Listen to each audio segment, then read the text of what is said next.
مکہ شریف کے علماء فضلاء نے کہا کہ حضرت روایت تو ضعیف ہے، آپ اتنا تکلیف کیوں کر رہے ہیں؟ بخار بڑھ جائے گا، صحت خراب ہو جائے گی۔ تو آپ نے کیا فرمایا؟ فرمایا روایت ضعیف ہے، امید بڑی کبھی ہے۔ کیا جی؟ روایت ضعیف ہے، امید بڑی کبھی ہے۔ تو بھائی اگر شب برات کے بارے میں روایت ضعیف بھی ہو کہ اللہ بخش دیتا ہے اس رات میں، تو امید تو تکلی ہے۔ ٹھیک ہے بھائی، یہ فلسفہ ہے جی حدیث ضعیف کا۔ یہ میں نے کہا کہ چلو شروع میں اس کو میں صاف کروں۔ اور جو مخالفت کرے ضعیف روایت ہو اس کے مقابلے میں آیت یا سید نہ ہو، جو مخالفت کرے اس کا بھی سن دو۔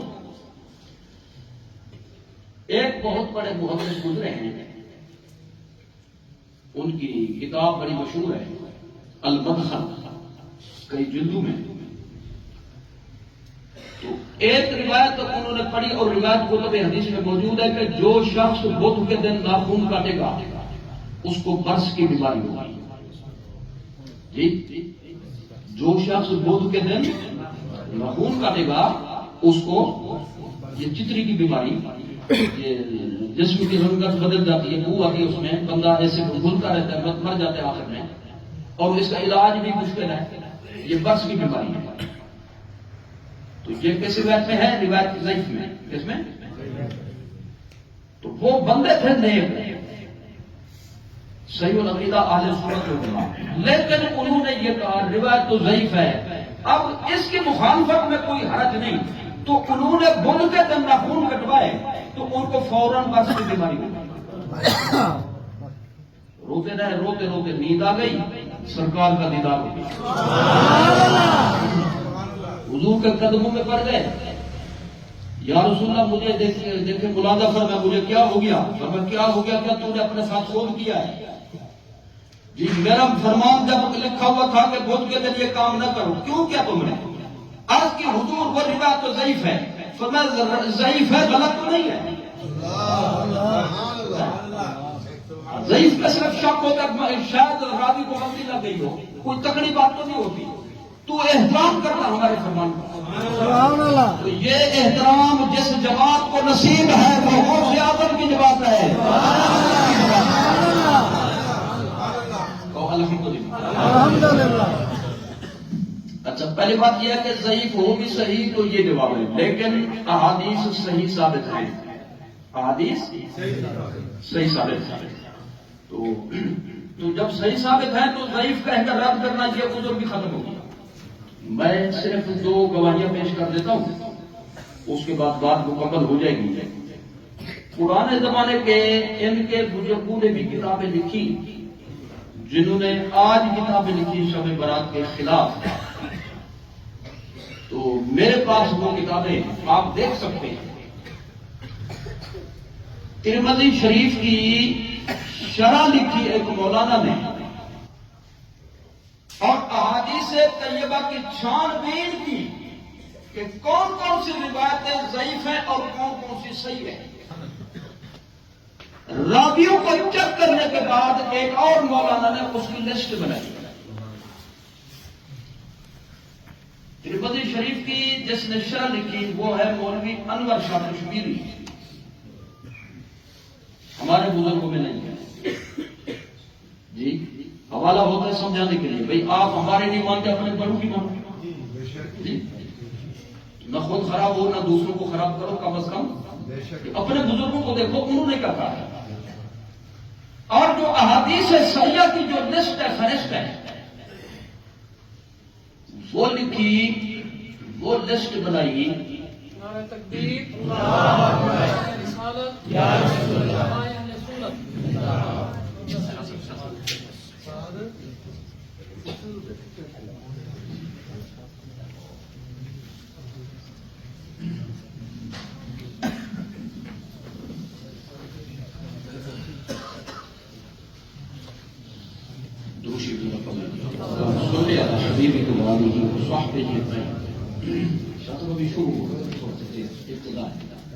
کرسی خالی تھی، میں دیکھ رہا تھا خالی کیوں۔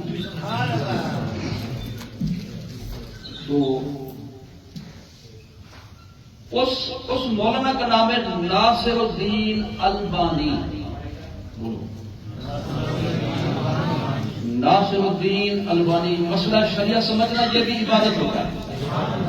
یہ نہیں کبھی ہم نفلیں چھوڑے بیٹھے پتہ نہیں اب کیا ہوگا ہماری نفلیں تو گئی. جی ایک شرعی مسئلہ سمجھنا 7 سال کی عبادت سے اس کا زیادہ ثواب ہے. سبحان اللہ سبحان اللہ. تو اب جو فرمایا ناصر الدین البانی نے صحیح احادیث اپنے مطالعہ کی روشنی میں اس کا مجموعہ بنایا کئی جلدوں میں. اس کو کہتے ہیں سلسلۃ الاحادیث صحیحہ. اور یہ ناصر الدین البانی جو ہے یہ سعودیہ کا اپنے وقت کا سب سے بڑا شمار ہوتا ہے. آپ کو تسلی ہوگی بھی ہمارے مذاق کریں. انور کشمیری صاحب نے ترمذی کے حاشیے میں یہ لکھا العرف الشدید میں صحت الروایات فی فضل لیلۃ البراءۃ. سبحان اللہ. شب برات کی فضیلت اور شان کے متعلق ایک روایت نہیں کئی حدیثیں وارد ہیں اور ساری صحیح ہیں. سبحان اللہ. ایک گواہی کی ہوئی. میں نے آپ کو پہلے یہ نوٹ کرایا ہے کہ بھئی جو جن صحابہ کرام سے یہ حدیثیں بنتی ہیں اس بارے میں ان کی تعداد کتنا ہے؟ یا اردو بولیں یا سرائکی پنجابی بولیں؟ ایک بولی بولیں. چلو جیسے بولیں ٹھیک ہے کوئی پابندی نہیں. 17 جی 17. ہماری بولی بولو پاکستان بولیں. آپ تو امریکہ پہنچ گئے. اچھا خیر نیند آ گئی. کتنا تھا جی؟ 17. ان میں ایک حضرت معاذ بن جبل بھی. حضرت معاذ بن جبل رضی اللہ تعالی عنہ کی حدیث ہے سرکار سے منقول ہے شب برات کی فضیلت کے بارے میں کہ اللہ تعالیٰ چند مجرموں کے سوا چند جو باقی قسم کے مجرم ان کی بھی تفصیل ہے اللہ سب صحیح العقیدہ مسلمانوں کو اس رات میں بخش دیتا ہے. سبحان اللہ. یہ فرمان کس کا ہے؟ سرکار کا. اور منقول کس سے؟ حضرت معاذ بن جبل سے.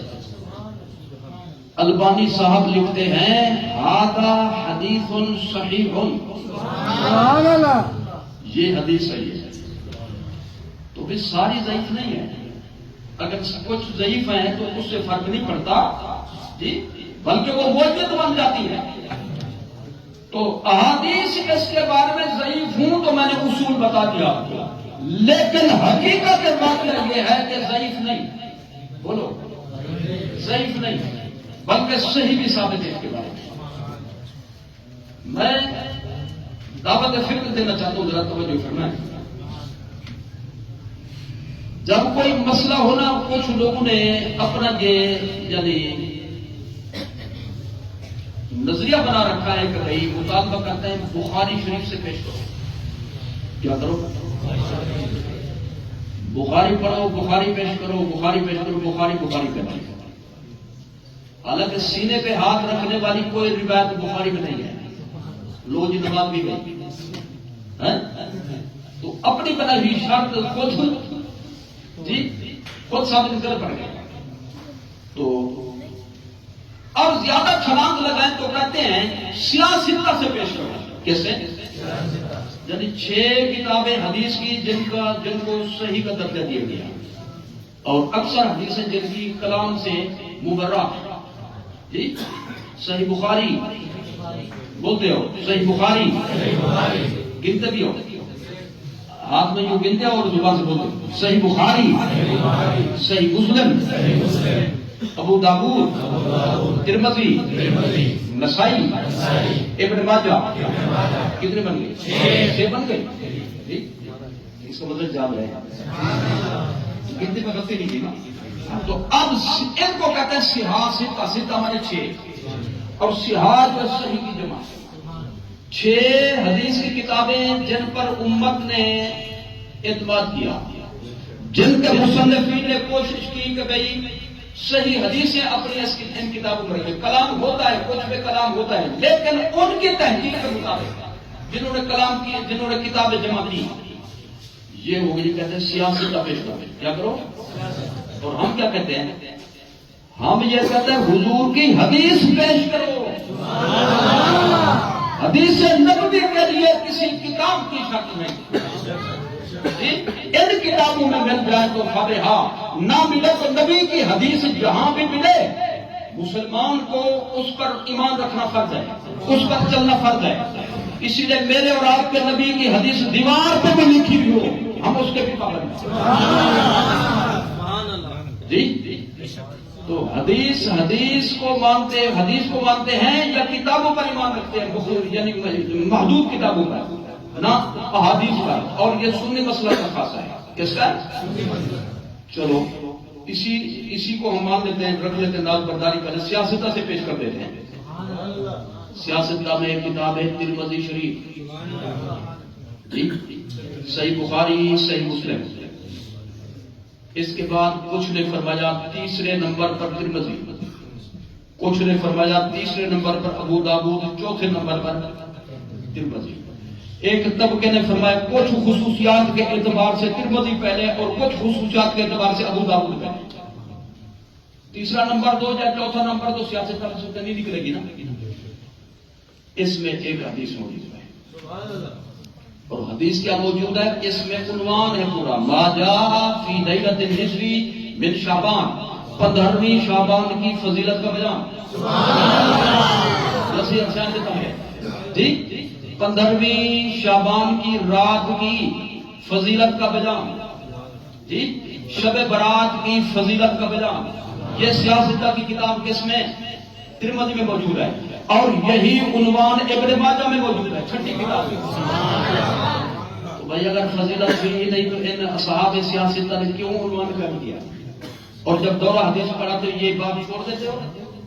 جب پوری پڑھاتے ہو، پوری نہیں پڑھاتے تو علم ادھورا ہوا تو پھر تو بات ہی نہ کرو، اور اگر پوری پڑھی ہے تو پھر پوری بات بیان کرو نا۔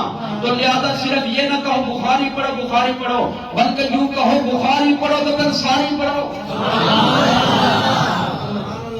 تو سیاستہ میں دو کتابوں میں اس راج کی فضیلت کا عنوان موجود ہے۔ ابن ماجہ میں مولا علی کی روایت ہے، اور ترمذی شریف میں حضرت صدیقہ بنت صدیق کی روایت ہے۔ یوں بھی کہہ سکتے ہو ترمذی میں ام المومنین کی روایت ہے، ابن ماجہ میں امیر المومنین کی روایت ہے۔ سنا دوں؟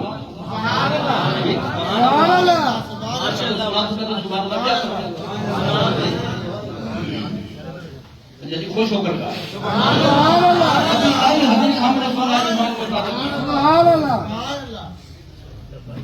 جو ترمذی شریف میں ہے وہ اس طرح سے ہے کہ میرے اور آپ کا مولا صلی اللہ علیہ وسلم مبارک وسلم نے اس کا ایکول رقم کر دو،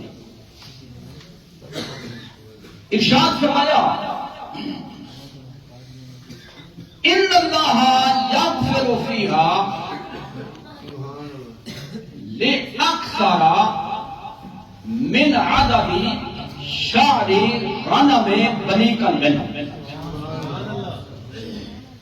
اور جو مولا علی کی روایت ہے ابن ماجہ میں، اس میں ہے اذا کان لیلۃ النصف من شعبان قوموا لیلہا وصوموا نہارہا فإن اللہ تعالی ينزل فيها لغروب الشمس فيقول هل من مستغفر فأغفر له، هل من مسترزق فأرزق، هل من مبتلا فأعافيه، ألا كذا ألا كذا حتى يطلع الفجر۔ یہ مولا علی کی روایت ہے، وہ ام المومنین کی تھی، یہ امیر المومنین کی روایت ہے، اور دونوں میں شب برات کی فضیلت کا بیان۔ جی تو آپ ذرا توجہ فرمائیے، سمجھا بھی ہے تو آگے چلتے نہیں، تو ترجمہ سننا ہو تو پہلے سن لیں۔ سبحان اللہ۔ مولا علی کی جو روایت ہے اور اس روایت کا جو بنیادی نقطہ ہے، مرکزی نقطہ، وہ ایک ہے، ام المومنین کی روایت میں یہ ہے کہ سرکار نے فرمایا اللہ تعالیٰ اس شب میں اتنی مہربانی فرماتا ہے، اتنی کرم نوازی فرماتا ہے، آپ نے ایک مثال پیش کیا۔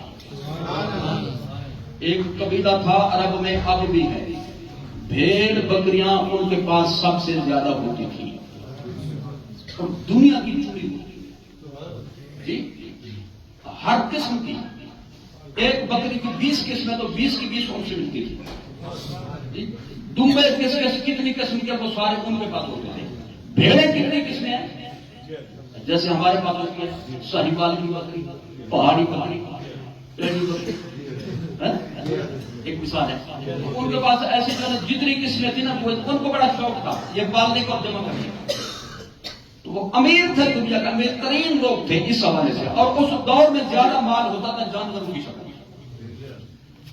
اس قبیلے کا نام ہے بنو کلب، بولو حوالہ جو ہے نا صحیح ادبر کر کے ہے۔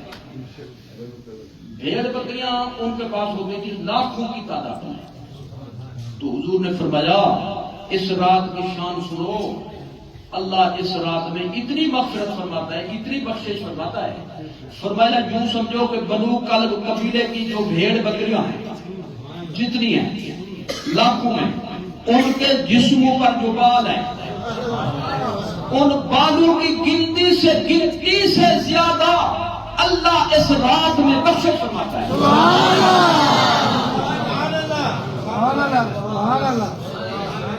آگے فضیلت کے نہیں، یہ ام المومنین کی بات ہے۔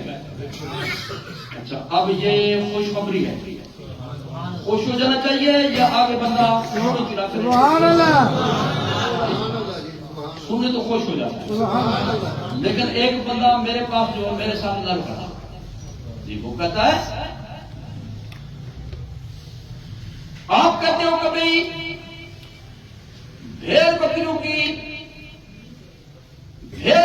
کی تعداد نہیں بلکہ بھیڑ بکریوں کے لاکھوں بھیڑ بکریوں کے جسم پر جو بال ہیں جسموں پر ان بالوں کی گنتی سے زیادہ اللہ بخش دیتا ہے۔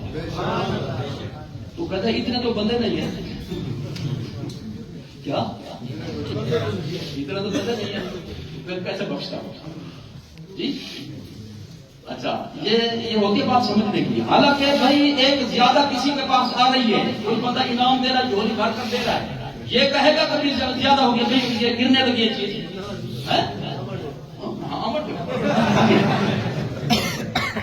یعنی جو چیز نفع کی ہو بندہ اس کو رد نہیں کرتا، حساب کتاب بعد میں کرتا ہے، پہلے چیز کو سمجھو فرمائے تو میرے ساتھ جی۔ اگر سمجھ نہیں آئی تو پھر بھی بندے کو خوش ہو جانا چاہیے کہ اللہ تعالیٰ جتنی بخشش کرتا ہے، لیکن حساب کتاب شروع کر دیا بھائی بندے اتنا نہیں ہے جی۔ تو اس کے کئی جواب ہیں، ایک یہ بھائی کہ جہاں بھیڑ بکریوں کے جسموں کے بالوں کی گنتی سے زیادہ اللہ بخشتا ہے، بخش دیتا ہے، اس سے مراد بندے نہیں بندوں کے گناہ، بندے نہیں بندوں کے، تو کیا کتنے گناہ ہوں گے آپ خود اس میں حساب لگا سکتے ہیں۔ دن رات میں ہم جو سانس لیتے ہیں 24,000 مرتبہ لیتے ہیں، بولو، تو بندے نے ایک غلطی کی 24 گھنٹے اس پہ قائم رہا جی، تو گویا کہ 24,000 غلطیاں کی اس نے، توجہ فرمائیں، دن رات میں اس نے ایک غلطی ہو تو 24,000 میں ہر سانس میں جو غلطی ہوگی، جتنی سانس ہے سانسوں کی گنتی کے مطابق ان کی تعداد بن جائے گی، ایسی تو سینکڑوں غلطیاں ہم روزانہ کرتے ہیں، تو بتاؤ بھیڑ بکریوں کے بال زیادہ بنتے یا گناہ زیادہ بنتے؟ ذرا بولو تو صحیح، سمجھ آ گیا تو بولو، نہیں سمجھ میں پھر دوبارہ تقریر کروں۔ تو گناہ یہاں پہ بندے مراد نہیں ہے بلکہ بندوں کے گناہ مراد، جو گناہ گار ہوتے ہیں، جو پاک ہیں ان کی بات نہیں، پاک تو پاک ہے، وہ تو پاک کرنے والے ہیں۔ دوسرا جواب یہ بھائی کہ بعض اوقات یہ ہوتا ہے کوئی محفل میں تبرک تقسیم کرنا تھا، مٹھائی ڈبلی تھوڑی ملی ہے، اور بعض اوقات یہ ہوتا ہے کہ زیادہ ملے جی، 10 بندوں کو کہا کہ تبرک تقسیم کرنا ہے تو بساؤ کا جو ہے ایک بھی نہیں آ جاتا جی، گئے ایک بندہ آ جا تھوڑی سی لے آ جا اور بساؤ کا جو میں سارے لے کر آتے. اب اگر ایک بندہ آئے 5 کلو مٹھائی لے آئے اور بندے ہوں 1000 تقسیم کرنی ہے تو تقسیم یوں کریں گے بھی تھوڑا تھوڑا دیں گے ساتھ لیکچر بھی دیں گے بھائی تبرک چکھا جاتا ہے کھایا نہیں جاتا. چکھتے جو دعائیں دیتے جو خیر خیر کرتے جاؤ جی بس منہ میٹھا کر دو یہ بھی غنیمت سمجھو کہ بھائی مل گیا. اور اگر بھائی بندے ہوں تھوڑے اور مٹھائی ہو جائے زیادہ گلنے کا بھی خطرہ ہو تو پھر ڈبل دی جاتی ہے.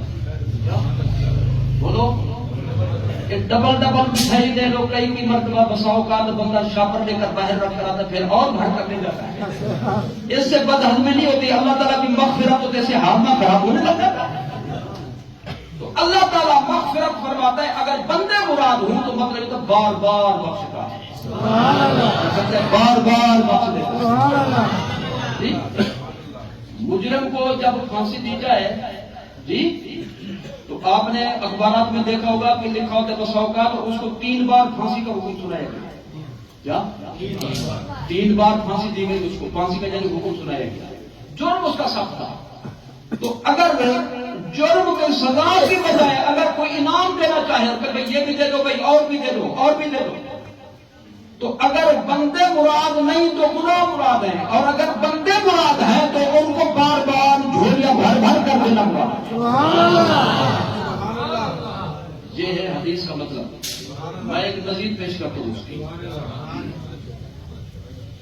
ایک حدیث شریف ہے کہ جمعہ کے دن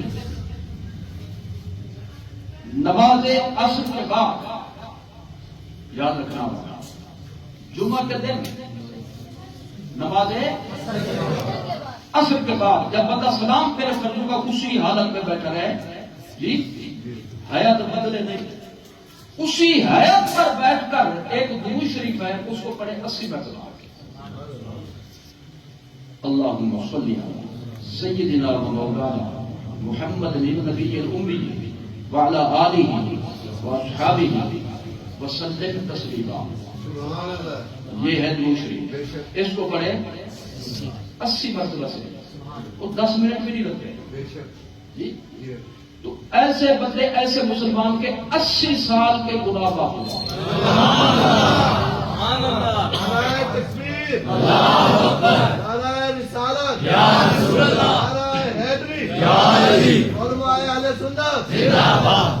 پریشانی ہو تو حوالے کا ذمہ دار جی. 10 منٹ میں دروشی پڑھا 80 مرتبہ لفظ تھوڑے بالکل کتنے گناہ معاف ہو گئے 80 سال. وہ بندہ ہی 80 سال کا تھا تو پھر کیا ہوگا نہیں. میں کہتا ہوں بندے کی عمر ہو 20 سال 1 سال ہو 20 سال کا تو 80 سال کے گناہ معاف ہونے کا کیا مطلب ہے. اس کا مطلب ہے جتنا 80 سال والے گنہگار کو دیا جاتا ہے اس کو اتنا دے دیا جائے گا. اس کو اتنا دے دیا جائے گا. شب برات میں اگر اللہ بار بار دے جھولیاں بھر بھر کر دے تو فائدے کی بات ہے یا نقصان کی بات ہے. تو لہٰذا سنی بنو چورو چرا نہ کرو چپ کر کے لے جاؤ. یہ ہے ام المومنین کی حدیث. اب پڑھو امیر المومنین کی حدیث. شیر خدا نے فرمایا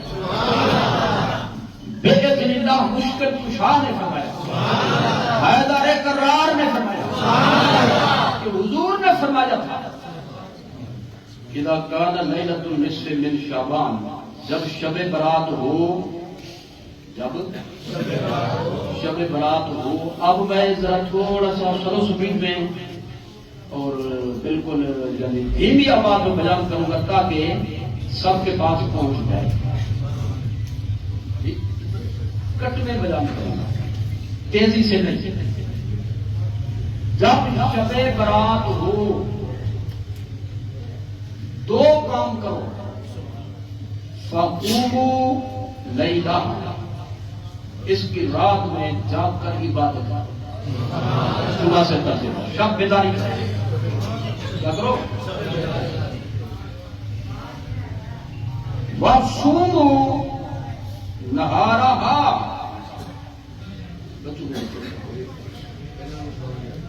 15ویں کی رات اٹھو نہیں ہم جو کرو بابا چپ اور پولیس کو والے 15ویں کی رات میں جی شب بیداری کرو. 15ویں کی رات اسی کو کہتے ہیں شب برات. قیام کرو یعنی جاگ کر عبادت کرو. کیا کرو؟ جاگ کر عبادت کرو. اور اس کے دن کا روزہ رکھو. گرمی تو نہیں ہے ڈر گئے ہو. سبحان اللہ. تو کچھ تھوڑے لوگوں نے کہا رات کو جاگ کر عبادت کرو اور اس کے دن میں روزہ رکھو. یہ ہے جی اس رات کے متعلق وہ حدیث جو امیر المومنین سے پڑھی ہے صلی اللہ علیہ وسلم. اب رہی یہ بات کہ اس کی خصوصیت کیا ہے, اس رات کی یہ فضیلت کیوں ہے. حضور نے خود اپنی زبان مبارک سے اس روایت کے مطابق وضاحت فرمائی. سبحان اللہ. وَإِنَّ اللَّهَ تَعَالَى يَنزِلُ فِيهَا لِغُرُوبِ الشَّمْسِ. اللہ تعالی نزول اجلال فرماتا ہے اس دن کی مغرب ہوتے ہی, 14 کی مغرب ہوتے ہی, 15ویں رات کے شروع ہوتے ہی اللہ نزول اجلال فرماتے ہیں. حدیث کو مشابہات میں سے ہے. اگر تعویل کریں, تعویل وہ کریں گے جو اللہ کی شان کے لائق ہوگی, تو معنی یہ ہوگا اللہ کی خصوصی رحمت کرتی ہے. اللہ کی خصوصی رحمت ہر رات میں ہوتی ہے, لیکن ہر رات کے آخری پہر میں ہوتی ہے. اور اس رات میں مغرب سے وہی رحمت جو آخری پہر میں ہوتی ہے, اس رات میں مغرب سے شروع ہو جاتی ہے. اور یعنی گھنٹہ 2 گھنٹے ہو, تھوڑا سا ٹائم ہو, آدھی رات تک ہو, بلکہ حتی یطلع الفجر صادق تک اللہ تعالیٰ کی یہ خصوصی رحمت کا جو سما ہوتا ہے اس پوری رات کے اندر ہوتا ہے.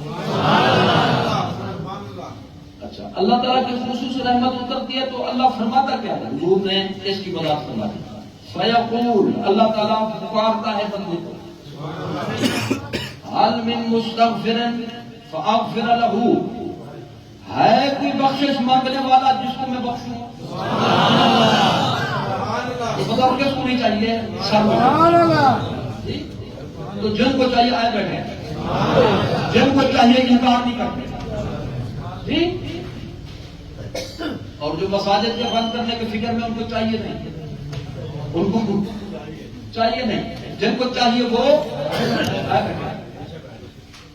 حل من مستنزف فارزقه, ہے کوئی بے روزگار جو رزق میں وسعت کا طالب ہو, میں اس کے رزق کے اندر وسعت پیدا کرتا ہوں. بولو چاہیے کہ نہیں چاہیے؟ روزی کی دعا کراتے نہیں کراتے؟ میرے پاس تو جمعہ پہ جتنے آئے نا دعا کے لیے کہتے ہیں, کوئی کہتا ہے دکان کے بارے میں, کوئی کہتا ہے مکان کے بارے میں, کوئی کہتا ہے بیمار کے بارے میں. جی یعنی یہ لائن لگی ہوتی ہے. یہ چیز ہمیں چاہیے نہیں چاہیے؟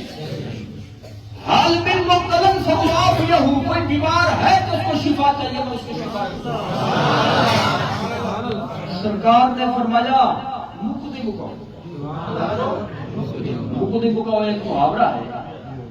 یزمان کے ساتھ ایک بستی ہے جس کو کہتے ہیں مقدی. منڈی یزمان کے پاس ایک آبادی ہے جس کو کہتے ہیں مقدی. میں گیا پہلی دفعہ تو زبان سرہتی ہے وہاں پہ. مقدی کہتے ہیں جو چیز ختم ہو جائے, جہاں پہ کوئی چیز ختم ہو رہی ہو وہ مقدی ہو گئی, مک گئی. میں نے کہا میں تقریب بعد میں کہا تو پہلے مجھے یہ بتائیے مقدی کیا ہوتی ہے؟ کہتے وہی ہوتی ہے جو ہے. اور میں نے کہا پھر مقدی کیوں کہتے ہو؟ کہتے جی جب یہ بستی ہم نے آباد کی تھی, یہ بالکل روڈ کا آخری حصہ ہے, آگے جو ہے وہ چولستان شروع ہو جاتا ہے. ہم نے میٹنگ کی کہ بھئی اس بستی کا نام کیا ہوتا ہے, تو سب نے کہا بھی آگے آبادی نہیں ہے, ختم ہے, لہذا اس کا نام رکھ دو مقدی. کیا رکھ دو؟ مقدی. پھر میں نے مقدی کے لفظ پہ پوری تقریر کی. میں نے کہا تفصیل نہیں کرتے, مقدی مکاؤ، یا رسول اللہ کے بارے میں مقدی مکاؤ، نبی کے علم غیب کے بارے میں مقدی مکاؤ، حاضر نادر کے بارے میں مقدی مکاؤ، نام اقدس چومنے کے بارے میں مقدی مکاؤ۔ مقدی مکانا بھی سنت ہے۔ تو سرکار نے فرمایا مقدی مکاؤ، میں تمہیں یہ بتاؤں الا قضا الا قضا، بندے جتنا زمین پر پھیلے ہوئے ہیں ضرورت مند، کسی کی ضرورت کیا ہوتی ہے، کسی کی کیا ہوتی ہے، ضروریات مختلف ہوتی ہیں، اللہ تعالیٰ ہر ضرورت مند کی ضرورت کا حوالہ دے کر فرماتے ہو تو بھی آ جا، تو بھی آ جا۔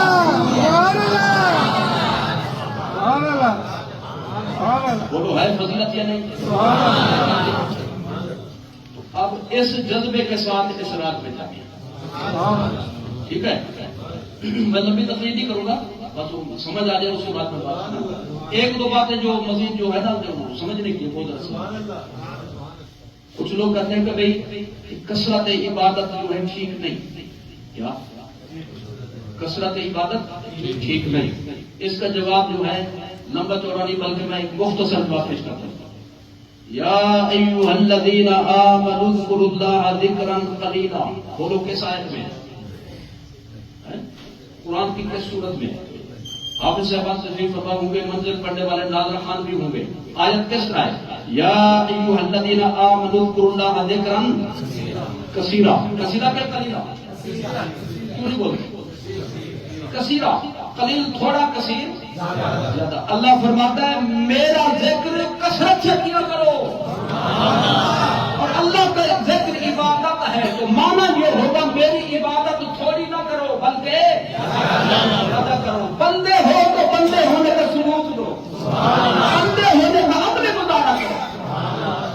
جی میں سکھت میں گیا ایک دفعہ، دستار فضیلہ کا جلسہ تھا، وہ ایک اسٹیج سیٹ تھا صادر فرمایا، لیکن جذبات اس کے صحیح تھے، الفاظ کا پتہ نہیں تھا اس کو۔ کہتے زور سے کہو سبحان اللہ، اللہ کو پتہ چلے میرے بندے خوش بیٹھے۔ یعنی یوں تو نہیں کہنا اللہ کو پتہ ہے، جانتا ہے، لیکن وہ محبت میں آ کر کہا کیا کرا ہے، اس کی خیر تصریح کی گئی، اصلاح کی گئی۔ جی تو مطلب ہے اللہ یہ چاہتا ہے جی عملی مظاہرہ کرو کہ بندے ہو میرے۔